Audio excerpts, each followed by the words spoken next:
the shortage of diligent female police officers.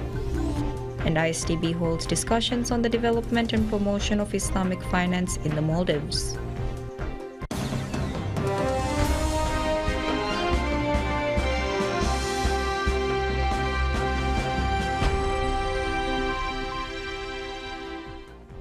Welcome to the English News. I'm your host Malak Ahmed Fayaz. Now for the news in detail.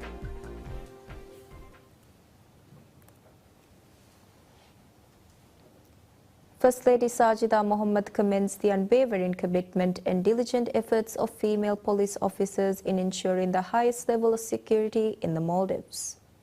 She made the remarks during the inaugural ceremony of the second term of the Maldives Women in Policing Committee. Speaking at the ceremony, First Lady Sajida stressed the pivotal role of Maldives Police Service MPS, specifically emphasizing the crucial role played by female officers. She further underscored the importance of female officers' active involvement in various sectors of the police force, highlighting the positive outcomes associated with women's empowerment and expansion of their roles. Moreover, the First Lady expressed pride in the significant contributions made by female police officers in guaranteeing national security, emphasizing the significance of proactive involvement and voicing opinions in diverse fields across the police force.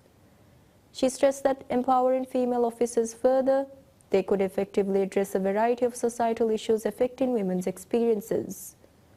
During the event, First Lady Sajida unveiled the inaugural edition of the monthly newsletter titled Special Inaugural Issue, which was created and published by the Maldives Women in Policing Committee. A moment of silence was observed in honor of the late Chief Inspector of Police Mohammad Ziad, who passed away on April 28. He was known for his valuable and timely contributions to the police service.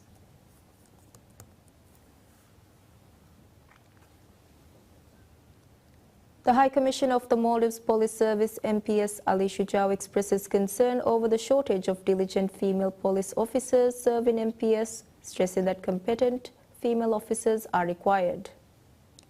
The remarks were made by the Commissioner during the inaugural ceremony of the second term of the Maldives Women in Policing Committee. Speaking at the ceremony, High Commissioner Shujao reiterated the unwavering commitment of President Dr. Mohammad Muizu to ensure the provision of equal opportunities in the work environment regardless of the gender. Shujao affirmed that efforts are underway to achieve this overarching goal. Additionally, he unveiled the ongoing efforts to devise a strategic action plan aiming to achieve this target within the next 5 years. Highlighting that the number of female police officers only contribute to 15% of the employees, the Commissioner observed that many have the notion that female police officers can only undertake certain tasks. Hence, Shujao proclaimed that the measures are being taken to change such mindsets, revealing that tangible results can be observed. Furthermore, the Commissioner disclosed that measures are being taken to ensure MPS becomes a secure and encouraging working environment for women. As such, Shujao stated that maximum efforts are being exerted, aiming to resolve the challenges experienced by female officers. Emphasizing the significance of research to bring the necessary changes to MPS, the Commissioner affirmed the cooperation of the leadership of MPS in efforts to increase the role of women in the police force.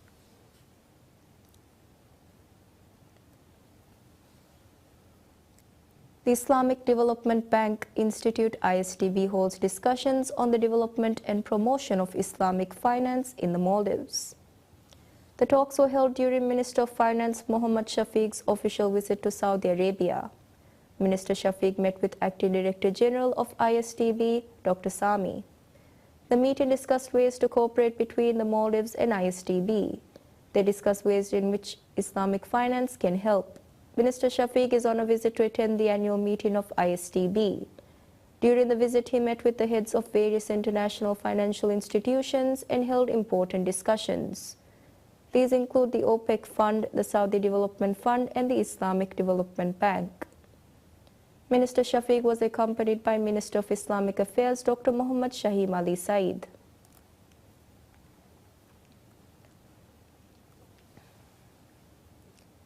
Minister of Education Dr. Ismail Shafiu advises the graduates of the Maldives National University MNU to be diligent, committed and to act with integrity.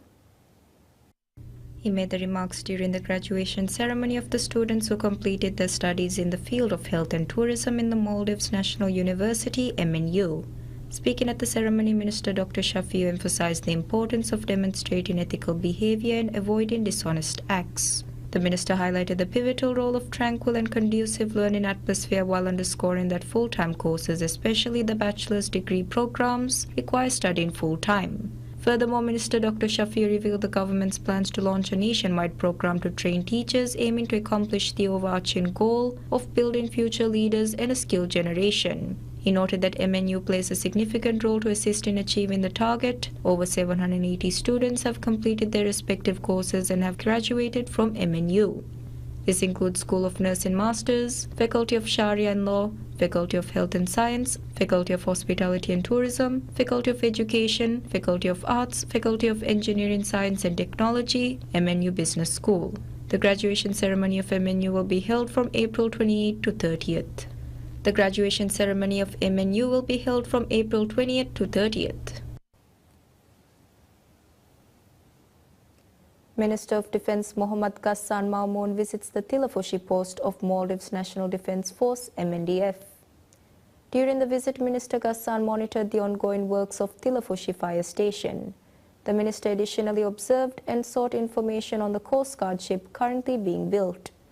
Minister Ghassan was accompanied by several senior officials including Chief of Defence Force Major General Ibrahim Hilmi, Commandant of Fire and Rescue Service Brigadier General Abdullah Zuhri, Commander of Male Area Brigadier General Ibrahim Rashid and Commandant of Coast Guard Brigadier General Muhammad Salim.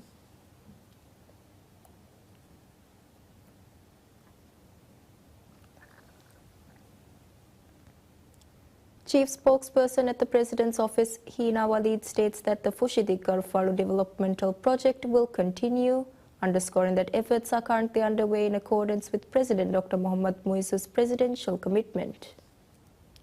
The government began the work of land reclamation of Fushidi-Garfalu on December 18, 2023, as part of the biggest housing project in the Greater Male region. Additionally, as part of the project, 1,153 hectares of land are to be reclaimed. Speaking at a press conference, Hina reaffirmed the Fushidi-Garfalu developmental project has not been halted, highlighting that environmental impact assessment (EIA), design work and other tasks are currently in progress. These remarks were made in response to people claiming that the project was allegedly delayed. Providing insights into government-led initiatives, Hina confirmed all developmental projects to be continuing expeditiously, encompassing those projects which had been stalled and delayed as well.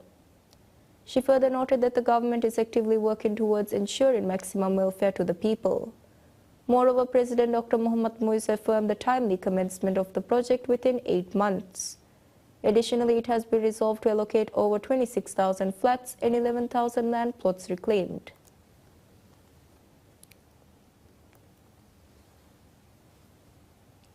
The Health Protection Agency HPA reports 78 cases of chikungunya in March. HPA stated that the majority of these cases were concentrated in Male City, with reports also emerging from various atolls across the country. HPA revealed most cases were reported from people aged 25 years and above. The HPA is collaborating with relevant authorities to mitigate mosquito breeding grounds to combat the spread of the disease. The strategies include systemic destruction and cleanup of such areas. In addition, the agency has devised a framework to bolster disease surveillance and reporting mechanisms. Measures such as clinical management sessions and public awareness campaigns are underway to enhance treatment protocols for individuals infected.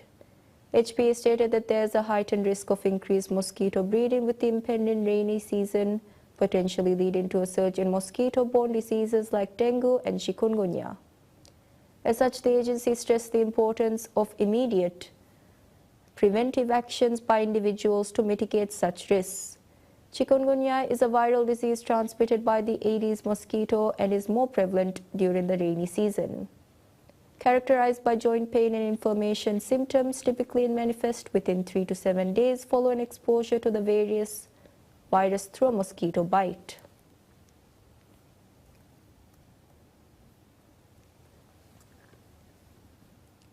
Parliamentarian Musa Siraj proposes a bill in Parliament aimed at addressing land-related issues within the judicial system. These remarks were made during the debate on the Land Bill Act. The proposed bill establishes regulations for determining land types and allocating it for diverse purposes, including residential purposes. Siraj revealed that the bill outlines thorough details of land valuation, appointment of chief value, and as well as key administrative highlights citing the persistent concerns regarding land valuation. Moreover, the bill addresses various aspects of land management such as regulations governing land leases and sales, as well as prohibitions of selling land plots to foreign entities. Moreover, Siraj emphasized that the current enforcement of an outdated law is contributing to issues within the judicial system. He further noted that many land-related issues lack detailed descriptions in current laws when submitted to the court. Thus believes that the proposed Land Act bill aims to address the issue, ensuring a sustainable solution. Furthermore, Siraj underscored that the government has passed the Land Act bill, Social Housing Bill and Real Estate bills in Parliament. He affirmed that once these bills are regulated, they will offer a lasting solution to the housing issue. The Managing Director MD of Feneka Corporation Limited, Muaz Mohammad Rashid, reveals that efforts are underway to install smart meters aiming to address the issue of increasing electricity bills. Addressing the media, MD Muaz disclosed that utility bills of households are increasing due to the increase in consumption of electricity. He affirmed that efforts are ongoing to resolve the issue. As such, the corporation has launched a project of introducing smart meters. With the installation of the smart meters, households will be able to monitor their electricity consumption on a daily basis, hence assisting to reduce the current bills. Speaking regarding the project, Muaz unveiled that all the necessary preparations to launch the project have been completed. He further stated that the smart meters will first be installed in Kudahuadu, Dalato. Following President Dr. Mohammad Muizzu's decision of providing a discount to electricity bills during Ramadan, Feneka provided households a discount totaling to $1.6 million.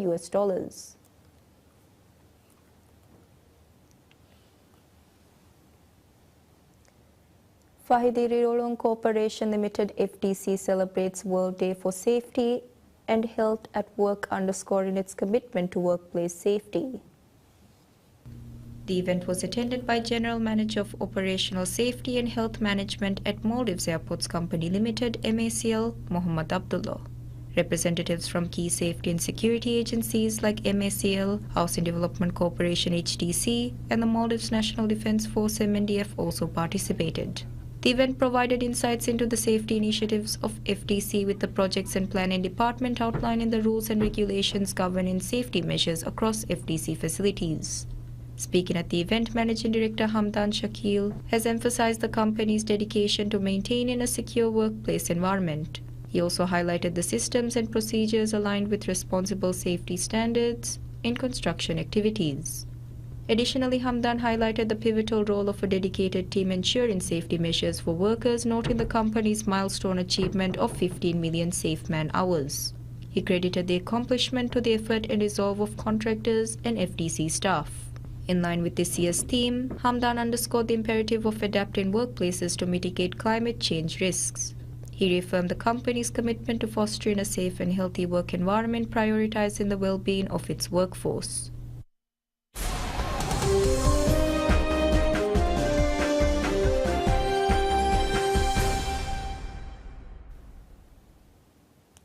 The yen sank to a 34-year low past 160 per US dollar after forecast beating US inflation reading dented expectations for Federal Reserve interest rate cuts this year. It touched 160.17 in morning trade, its weakest since 1990, fanning speculation that Japanese authorities would step in to support their currency for the first time since 2022. The forecast beaten reading on the U.S. Personal Consumption Expenditures (PCE) index came after the Bank of Japan (BOJ) refused to tighten monetary policy further at its meeting last week. Officials have repeatedly said they are ready to step in if there are wild movements in the exchange rate, citing speculators as a key issue. However, observers were skeptical that a first intervention since late 2022 would have much of an impact. National Australia Bank's Tapper Strickland said that expectations of intervention having a sustained impact may disappoint given macro fundamentals do not support a sudden shift to a hawkish monetary stance. The advance in the US PCE followed a third straight jump in the Consumer Price Index. That, along with pushback by US Federal Reserve decision makers warning against cutting too soon, had led investors to revise their outlook for how many reductions there would be in this year. They now expect just one, having priced in as many as 6 at the start of 2024. The Fed's latest policy announcement this week will be poured over for fresh guidance on officials' plans for monetary policy. The BOJ called time on negative rates last month with its first rise in borrowing costs in 17 years as inflation finally settled around 2% after the lost decades of deflation and stagnation. The decision to keep its benchmark rate between 0 and 0.1% was keenly awaited, with the bank saying that accommodative financial conditions will be maintained for the time being.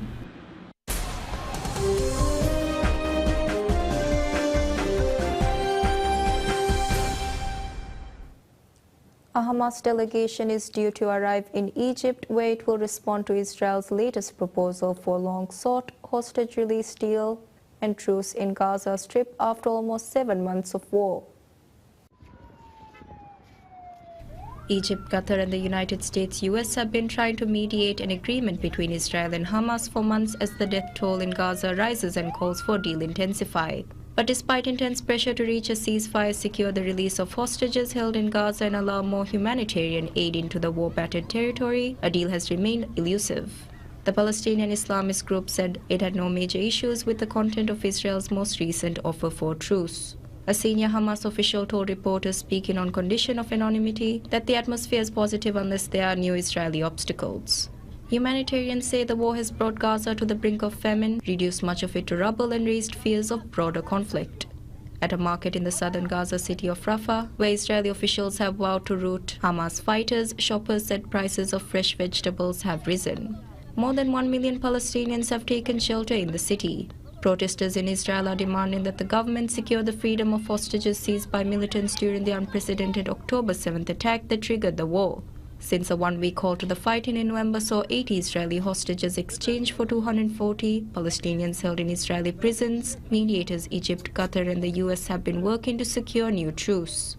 Hamas's October attack resulted in the deaths of about 1,170 people in Israel, mostly civilians, according to an AFP tally of Israeli official figures. Hamas has previously insisted on a permanent ceasefire, condition Israel has rejected.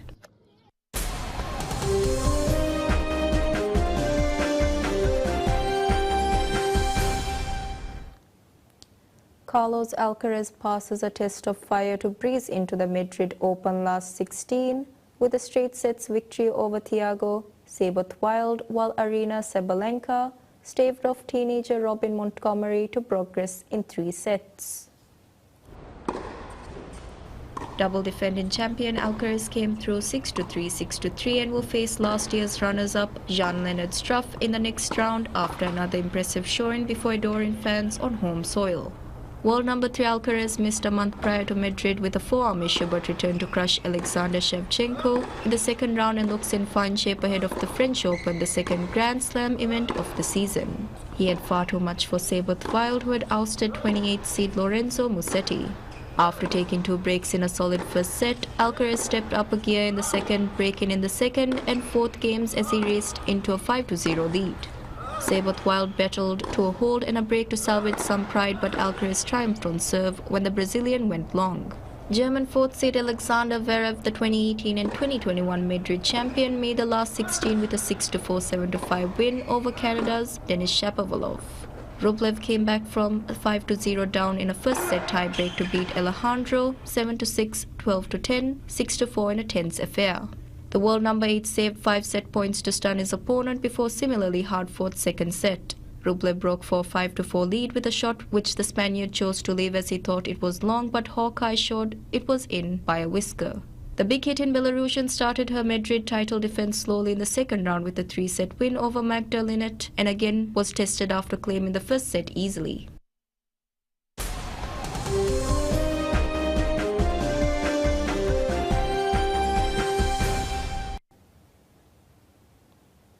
Diagnosed with autism, Shoko Sakuma says she struggles working in accounting, but now she's put in her childhood love of drawing to special work in a Japanese animation studio.